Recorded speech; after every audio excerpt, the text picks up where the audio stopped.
علامہ اقبال علیہ رحمت جن دنوں لاہور میں تھے،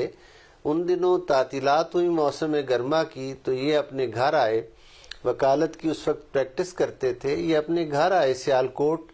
صبح کے وقت ہی نماز فجر کے بعد ایک سائل دروازے پہ آیا، اسے کچھ دیا گیا، لیکن وہ یہ کہہ کر کہ یہ ناکافی ہے، وہ اور ڈٹا رہا اور اڑا رہا کہ مجھے اور کچھ دیا جائے۔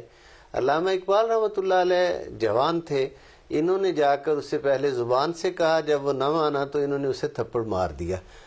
جب یہ پیچھے پلٹے، فقیر بھی چلا گیا، پیچھے پلٹے تو انہوں نے دیکھا کہ ان کے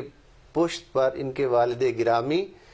وہ موجود تھے، اور ان کی آنکھیں جو تھیں وہ نمناک تھیں، اور انہوں نے کہا، اقبال تو نے مجھے آج رسوا کر دیا، کل قیامت کے دن اگر اس فقیر نے حضور رسالت مآب صلی اللہ علیہ وآلہ وسلم کی بارگاہ میں میری یہ شکایت لگا دی کہ نور محمد کے بیٹے نے مجھے تھپڑ مارا تھا، میں ان کے دروازے پر گیا تھا، تو بتا میں اپنے کریم آقا صلی اللہ علیہ وآلہ وسلم کی بارگاہ میں کیا جواب دوں گا۔ اس واقعہ سے ہمیں یہ اندازہ ہوتا ہے کہ اقبال کی تربیت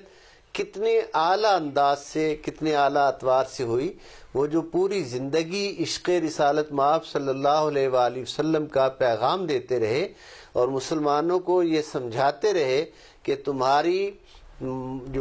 تمہارا جو مقام ہے، اس مقام کی اور تمہاری عظمت کی ساری نسبتیں اور ساری جہتیں حضور نبی اقدس و اطہر صلی اللہ علیہ وآلہ وسلم کی بارگاہ اقدس کی بدولت ہیں۔ وہ پیغام ان کے رگ و ریشہ میں اتارنا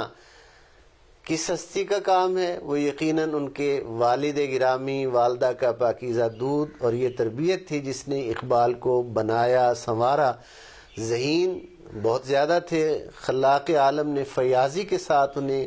اپنی نوازشات سے نوازا تھا، لیکن اس کو مثبت رخ پر ڈالنے کے لیے، جیسے ہر بڑے انسان کی تربیت میں والدین کا یا کسی نہ کسی رہنما کا بہت بڑا حصہ ہوتا ہے، ایسے ہی اقبال کی ابتدائی تربیت میں ان کے والد گرامی کا بہت بڑا کردار تھا، جن کی پاکیزہ تربیت نے ان کی سوچوں کو پاکیزگی عطا کی، اور انہیں یہ تصور ہر گھڑی رہنے لگا کہ آقا صلی اللہ علیہ وآلہ وسلم کی اپنی امت کے حال سے باخبر رہتے ہیں، اور حضور کی بارگاہ اقدس سے سرخروئی ہی ایک بندہ مومن کے لیے نجات کا پروانہ ہے۔ عزیزان گرامی، حضرت علامہ اقبال رحمۃ اللہ علیہ نے پھر اپنی عملی زندگی میں قرآن حکیم کو غور کے ساتھ پڑھا، اور پوری زندگی وہ خود بھی قرآن حکیم میں غوطہ زن رہے، اور پوری ملت اسلامیہ کو بھی یہ پیغام دیتے رہے کہ قرآن حکیم کو صرف کتاب ثواب سمجھ کر نہ پڑھا جائے، بلکہ یہ صحیفہ انقلاب ہے، اس کو اسی عظمت کے ساتھ پڑھا بھی جائے، اس پہ غور و فکر بھی کیا جائے۔ قرآن حکیم کی 750 سے زائد آیات ہیں جو کائنات میں تفکر اور تدبر کا حکم دیتی ہیں کہ کائنات میں غور و فکر کر کے اس کائنات کے خالق کی عظمتوں کو پہچانو، اور اپنے خالق اور مالک کے صحیح بندے بن جاؤ، اس کے در پر صدق اور اخلاص کے ساتھ آؤ۔ علامہ اقبال رحمۃ اللہ علیہ کی روح بھی اس حوالہ سے بے چین تھی کہ مسلمان فرنگی کے دور استبداد کی وجہ سے، یہ محکومی کی وجہ سے ان کا ذہن جو ہے وہ غلامانہ سوچ اختیار کر رہا ہے اور کرتا جا رہا ہے، اور یہ اپنے ایمان میں اس جرأت کے حامل نہیں رہے جو ایمان ایک بندہ مومن کا ہونا چاہیے۔ اسی لیے وہ بار بار یہ پیغام دیتے رہے، اپنی ملت پر قیاس اقوام مغرب سے نہ کر، خاص ہے ترکیب میں قوم رسول ہاشمی۔